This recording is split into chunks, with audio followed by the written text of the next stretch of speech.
Info. Et ce matin, mon regard sur l'actualité avec cette question qui semble s'imposer dans le débat public. Les espaces réservés aux femmes doivent-ils devenir la norme ? En 2022, un chiffre. 73% des Françaises ont déclaré se sentir en insécurité dans une rue déserte. En 2023, 88% des 1400 victimes d'outrages sexistes ou sexuels enregistrées par la police étaient des femmes. Des chiffres inquiétants qui ne semblent pas baisser malgré la multiplication des espaces 100% féminins. Et oui, ces espaces se multiplient et ça cartonne. D'où la question que je vous pose ce matin et dont on débattra ensemble de 9h30 à 10h.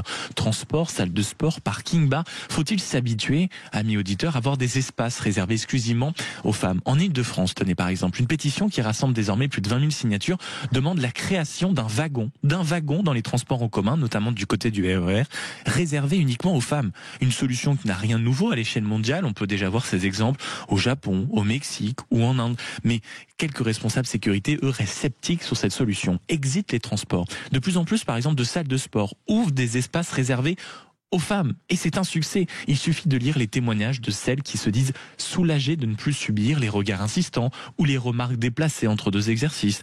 Prenez aussi les parkings, par exemple. Des places réservées aux femmes, plus proches des sorties, mieux éclairées pour éviter les trajets dans les recoins sombres à des heures tardives. Même chose avec certaines applications de transport privé, exclusivement réservées au sexe féminin, conduites par des femmes, pour éviter les dérives déjà observées sur d'autres plateformes, rappelez-vous comme ce qui s'était passé avec Uber.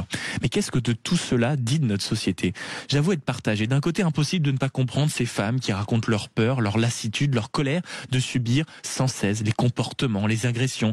Impossible d'imaginer ce qu'on ressent quand on doit supporter les frotteurs, les insultes, les attitudes dégueulasses dans les transports ou ailleurs.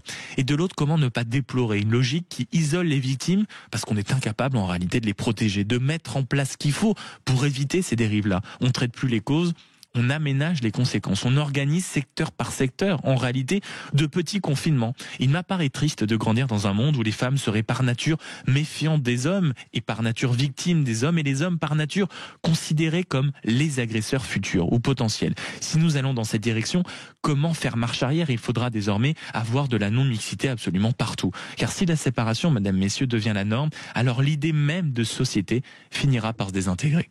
Il est 7h38.